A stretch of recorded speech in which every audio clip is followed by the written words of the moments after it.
Assalamualaikum sahabat beriman, selamat datang di Getar Islam. Sebelum lanjut mendengarkan syiar Islam, alangkah baiknya kita dukung channel ini dengan klik tombol subscribe dan aktifkan notifikasinya agar tidak ketinggalan video menarik seputar syiar Islam. Syukron. Rasulullah mengajak Mu'adz bin Jabal jalan-jalan ke daerah yang disebut dengan Tabuk. Daerah ini apabila engkau saksikan nanti sudah dituruni salju, maka sesungguhnya arah antara ubun-ubun engkau dengan terjadinya kiamat sudah sangat dekat. 2011 hari Jumat bulan Februari, Syekh Saud Shuraim, Imam Masjidil Haram, menyampaikan dalam khutbahnya penuh semangat umat Nabi Muhammad, salju sekarang di Tabuk sudah setinggi-tinggi betis.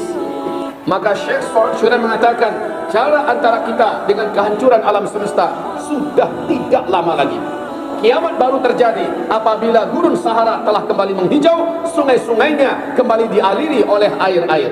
Tanggal 12 Desember 2018, pertama sekali dunia menyaksikan di ibu kota Riyadh sebuah air yang sangat besar muncrat dari permukaan bumi. Dan kewalahan warga dan masyarakat serta ibu kota Riyadh ini mau diapakan? Dialirkan ke sungai-sungai. Dengan ini resmi sungai-sungai mulai diisi oleh air-airnya kembali. Sesungguhnya Makkah, Madinah hari demi hari mengalami hal-hal yang aneh-aneh. Makkah dikerubungi oleh serangga-serangga, oleh belalang-belalang yang sangat banyak. Mana pernah ada fenomena seperti ini, sehingga Masjidil Haram sendiri kewalahan.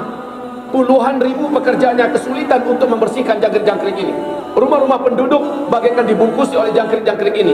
Kita ingat apa yang terjadi dengan Fir'aun laknatullah alaih sebelum dia ditimpa oleh Allah dengan azab yang sangat dahsyat.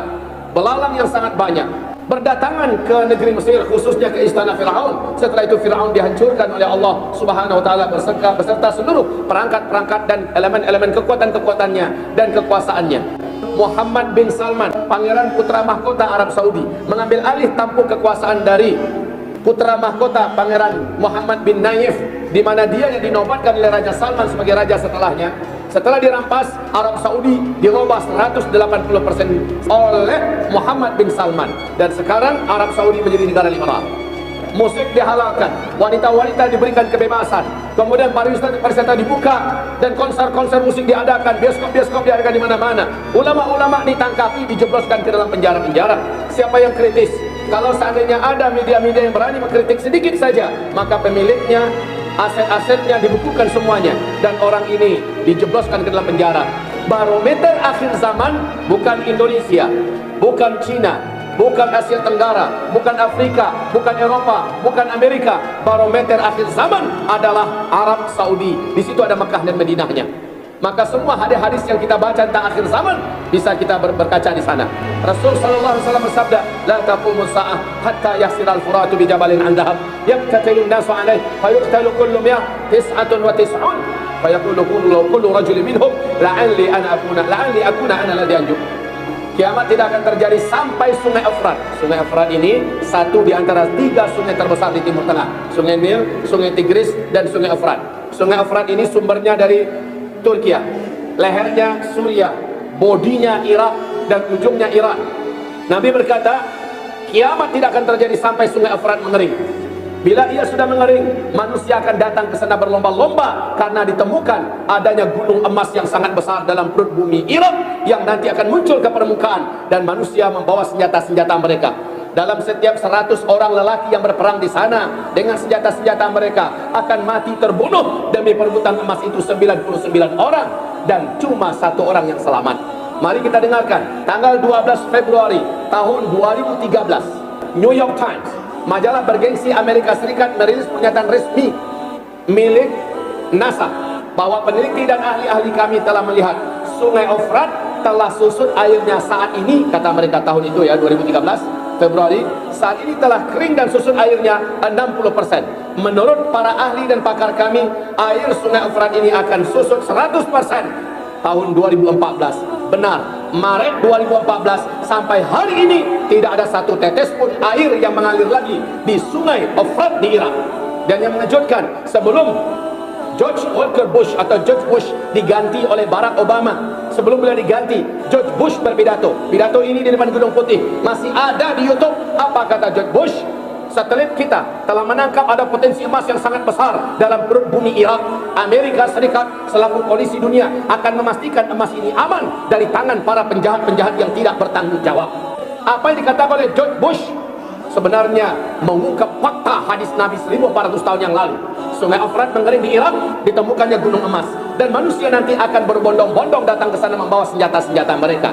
April 2014, Barack Obama tidak jadi menarik 135.000 pasukan daratnya yang menyebar di seluruh negara-negara Teluk. Tidak jadi ditarik ke Amerika. Padahal Amerika sudah tidak mampu membiayai personel-personel militer daratnya yang ada di negara-negara Teluk karena Amerika mengalami krisis keuangan yang sangat akut. Tapi dipaksakan untuk ngetem di sana. Bahkan Donald Trump memastikan ditambah lagi pasukan-pasukan menuju ke negeri Timur Tengah, khususnya ke Irak, dengan alasan memerangi ISIS dan lain-lainnya. Padahal Rusia bukannya tidak tahu, Cina bukannya tidak tahu bahwa Amerika sedang mempersiapkan jumlah gelombang pasukan yang besar untuk memperebutkan gunung emas yang ada dalam bumi Irak saat ini. Ibarat Allah yang kami muliakan, apa yang digambarkan Nabi Muhammad tentang hadis-hadis akhir zaman, kita yang menyaksikannya. Apabila kalian menyaksikan, kalian sudah mengikuti Yahudi dan Nasrani sejengkal demi sejengkal, sehasta demi sehasta, sehingga walaupun mereka melakukan hal-hal yang tidak masuk akal, kalian ikut-ikutan melakukannya. Hatta walau dakhalu juhra dabbin tabi'tumuh, sekalipun kalian memasuki, sekalipun mereka Yahudi dan Nasrani ini memasuki lubang-lubang biawak, kalian akan ikut-ikutan memasukinya. Nggak pakai akal. Maka apa yang digambarkan Rasulullah sekarang terjadi khususnya di Arab Saudi, sebagai negeri yang terkenal sebagai benteng Islam, benteng yang sangat memelihara norma-norma Islam. Sekarang Arab Saudi betul-betul sudah bablas kaum muslimin. Ibarat Allah yang kami muliakan, Nabi bersabda dalam hadis sahih Imam Muslim, diceritakan oleh Umar bin Khattab ketika malaikat Jibril menjelma menjadi manusia dan bertanya kepada Nabi Muhammad, mata sa'ah, kapan kiamat? Nabi berkata, saya tidak tahu. Mungkin yang bertanya lebih tahu. Ternyata malaikat Jibril juga tidak tahu. Lalu malaikat Jibril bertanya kepada Nabi Muhammad, akhbirni ana amaratiha, tanda-tandanya. Maka Nabi berkata, kalau kamu mau tahu tanda-tandanya, saya spesialisnya. Dengar baik-baik. Antalidal amatu rabataha wa antaral hufatal uratal alata ri'asha yatatawaluna fil bunyan. Kalau engkau sudah menemukan suatu zaman, orang yang hidup pada zaman itu sebelumnya mereka kere-kere, miskin-miskin, mereka hanya pengembala ternak, mereka tidak beralas kaki saking miskinnya, tidak bisa beli sendal dan terompah, mereka bertelanjang dada, yatatawaluna fil bunyan. Tiba-tiba mereka menjadi kaya raya dan sangat berkuasa. Lalu mereka saling berlomba-lomba dan berbangga-bangga membangun gedung-gedung yang tinggi-tinggi. Tersirat dalam pesan hadis Nabi ini berkata, jika zaman itu sudah kalian temukan, jarak masa kalian antara kalian dengan kiamat sudah sangat-sangat dekat. Ini hadis riwayat Imam Muslim. Di hadis riwayat Imam Ahmad, bertanyalah Abdullah bin Abbas, ya Rasulullah, siapa yang kau maksud? Kere, miskin, pengembala ternak, tidak beralas kaki, bertelanjang dada, tiba-tiba menjadi kaya raya dan sangat berkuasa. Lalu mereka saling berlomba-lomba membangun gedung-gedung yang tinggi-tinggi. Bahwa jika zaman itu sudah kami temukan, maka jarak masa antara kami dengan kiamat sudah sangat dekat. Siapa yang kau maksud itu ya Rasulullah? Jawaban Nabi, humul Arab, mereka adalah bangsa Arab. Yuk kita lihat. Arab dulu sebelum minyak bumi ditemukan, namanya masih Jazirah Arabia. Jazirah Arabia ini kaya apa miskin, Pak? Sebelum minyak bumi ditemukan, miskin. Negeri yang gersang, gurun Sahara yang tandus, panas. Apa sih bisa diharapkan? Nggak ada apa-apanya. Tapi setelah minyak bumi ditemukan di Jazirah Arabia, mereka menjadi negeri-negeri terkaya di dunia. Dan mereka pecah menjadi 7 negara terkaya. Qatar, Bahrain, Kuwait, Uni Emirat Arab, Arab Saudi, Oman, dan Yaman. Silakan saksikan masing-masing negara ini apa yang sedang mereka buat di kota-kota besar mereka. Yang terdekat dengan hati kita dulu, Mekah.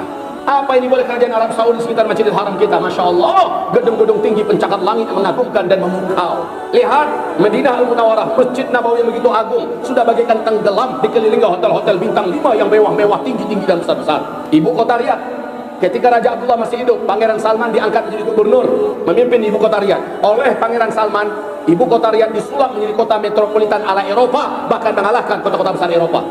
Jeddah dijadikan sebagai kota perdagangan dan pusat persimpangan Timur Tengah. Ini baru Arab Saudi. Lihat Kuwait.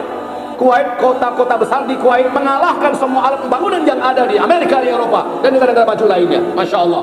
Rasulullah bersabda, apabila di akhir zaman, negeri Syam itu Palestina, Syria, Lebanon, Yordania, apabila Syam sudah membara dalam fitnah, umat Islam di sana dibantai, negeri-negerinya dihancurkan, kota-kotanya dibinasakan, masjid-masjidnya dilatakan, lelaki wanitanya dibantai dan mereka diusir di pasar Mu'tad. Bila itu kalian saksikan di Syam, fa'alaikum, maka wajib bagi kamu pada saat itu bil mubadarah, untuk saling berlomba-lomba dan bersegera. Badiru bil a'mali fitanan, berlomba-lombalah kalian memperbanyak amalan-amalan soleh. Stop amalan salah, berlomba-lombalah beramal soleh. Sejak bulan Maret 2011, Syria mengalami konflik internal yang sangat mengerikan, di mana kaum muslimin ahlus sunnah wal jamaah di sana dibantai dalam jumlah gila-gilaan, mengerikan oleh sang penguasanya sendiri, Bashar Assad. Sampai hari ini tidak padam, tidak berhenti. Rusia sudah ikut tangan, Iran sudah ikut tangan, Syiah yang ada di Kuwait juga ikut tangan, Cina ikut-ikutan, negara-negara blok timur ikut-ikutan. Sekarang Amerika, PBB sudah berani mengatakan tidak tahu kapan ini akan berakhir. Dan Nabi berkata, saat itulah kalian yang ada di dunia berlomba-lombalah memperbanyak amal soleh, karena tak lama lagi ujian-ujian dahsyat, petaka-petaka hebat akan melanda kalian di seluruh dunia. Hanya orang-orang beriman yang amal soleh banyak yang akan dijaga oleh Allah dan selamat. Semoga kita bisa mengambil hikmah dan pelajaran di video ini agar kita lebih dekat lagi dengan Allah Subhanahu wa Ta'ala. Amin ya Rabbal Alamin. Assalamualaikum warahmatullahi wabarakatuh.